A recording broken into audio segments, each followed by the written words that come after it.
지난 5일 10월에 이례적으로 찾아온 강력한 태풍 차바로 영남권의 피해가 컸습니다. 침수 피해와 사망 실종도 잇따랐습니다. 콜레라, 지진의 태풍까지 이딴 자연재해에 경남도민들은 힘겹습니다. 행정당국의 늑장 대처와 부족한 수에 대비해 불만도 큽니다. 치조 기자와 자세한 이야기 나눠보겠습니다. 자, 자조아 기자.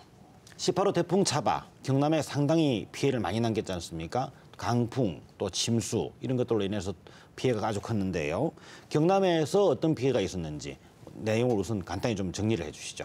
네, 뒤늦게 찾아온 가을 태풍은 경남 곳곳에 큰 상처를 남겼습니다. 태풍 북상과 남해안 밀물대가 겹치면서 해안가 저지대 곳곳이 침수 피해를 입었고 폭우에 휩쓸려 실종자까지 발생했습니다. 지난 5일 오전 10시 50분, 새벽부터 북상한 제18호 태풍 차바가 경남 지역을 휩쓸었습니다. 남해안 만조 시간에 태풍이 접근해 해안지대는 대부분 침수됐습니다. 도심에서는 하천이 넘쳐 도로와 주택이 물에 잠겼습니다. 물이 엄청 많아. 내가 쓰면은 이 정도예요. 방 쪽에. 내가 밖에 나가서 살았지. 산사태도 잇따랐습니다. 창원 안민터널과 동읍을 잇는 국도 25호선은 산에서 토사가 쏟아져 차량 수백 대가 도로에 갇혔고 대전 통영고속도로 고성 3터널 출구에서도 산사태가 일어나 지나던 차량까지 덮쳤습니다.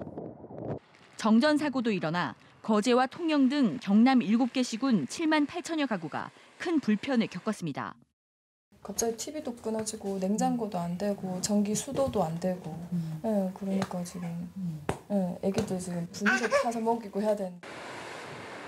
밀양에서는 5일 오후 4시 반쯤 잠수교를 지나던 차량이 태풍으로 불어난 물에 휩쓸려 운전자 한 명이 실종되는 등 안타까운 인명피해를 남겼습니다. 네, 조금 전에 나왔던 화면을 보면 우리 경남도민들이 이번 태풍을 다 같이 겪었던 일이라서 그림을 다시 한번 보니까 정말 그때의 그 충격이 다시 한번 다가오는데요.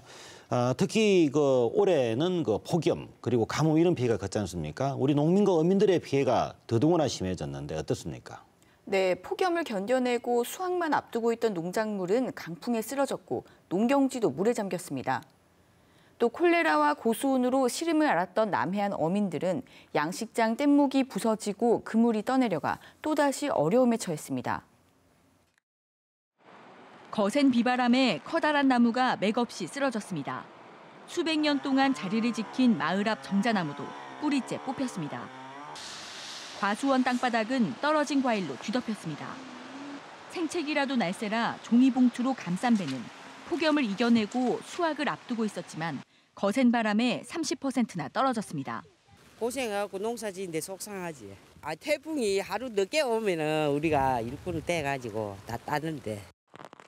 추수를 기다리는 벼도 바람을 이기지 못하고 쓰러졌고 비닐하우스도 500여 동이 부서졌습니다. 이번 태풍으로 물에 잠기거나 낙과 피해를 입은 농경지는 경남에서만 991헥타르에 이릅니다. 남해안 양식어민들의 피해도 컸습니다. 바닷물이 쓰나미처럼 밀려와 방파제를 집어삼킨 거제 앞바다. 30톤에 이르는 어선도 춤추듯 흔들려 어민들이 밧줄로 고정하기도 힘듭니다. 내가 처음 봤어. 내가 중국에서 살면 그거 두 갈래 길이 됐어. 결국 양식장 뗏목이 파손되거나 그물이 떠내려가 애써 키운 양식 물고기를 잃었습니다. 심장에 말도 못하지. 이 3년 6개월 동안 키워가지고 하루 아침에 이게 다 없애버리는데 고수온에 콜레라까지 힘겨운 여름을 보냈던 양식어민들은 태풍으로 또다시 신음하고 있습니다. 네, 이 정도 피해라면은 복구를 하기에도 상당히 시간이 많이 걸릴 것 같아요. 그런데 이제 문제는 이번 태풍의 경우 예상 진로 그리고 규모 이런 모든 것들이 상륙 시간까지도 사전에 예고가 됐던 것 아닙니까? 그런데도 이렇게 피해가 많이 났어요. 이게 사전 대비가 부족했던 것 아니냐 이런 지적들이 나오고 있는데 어떻습니까? 취재해 본 결과는요. 네, 폭우가 쏟아질 때마다 특히 경남의 도심지에서는 주택과 상가가 침수되고 있습니다. 이번 태풍에도 도심지 곳곳이 물바다가 됐는데 행정당국의 대비는 소홀했습니다. 태풍으로 창원에 내린 비는 200mm 안팎. 바닷물이 섞인 빗물이 매섭게 도로로 흘러듭니다. 400m 상가거리는 어른 허리 높이까지 흙탕물로 뒤덮였습니다.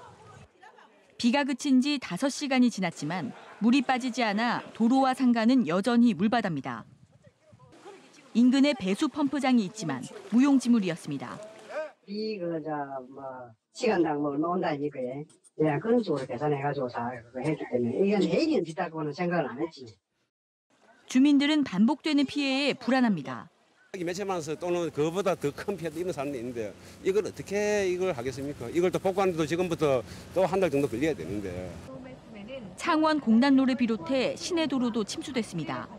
맨홀 위로 빗물이 역류하고 소하천은 범람했습니다. 물이 찬 도로에 막혀 오도 가도 못해 교통체증이 빚어졌고 차량이 고장나기도 했습니다. 물 피해서 왔죠. 근데 여기 피할 데가 어디 있겠어요.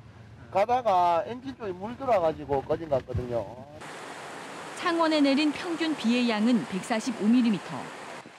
태풍으로 시간당 평균 62mm의 비가 내렸지만 창원시의 빗물 처리 능력은 시간당 50mm 안팎에 불과해 폭우를 감당할 수 없는 겁니다.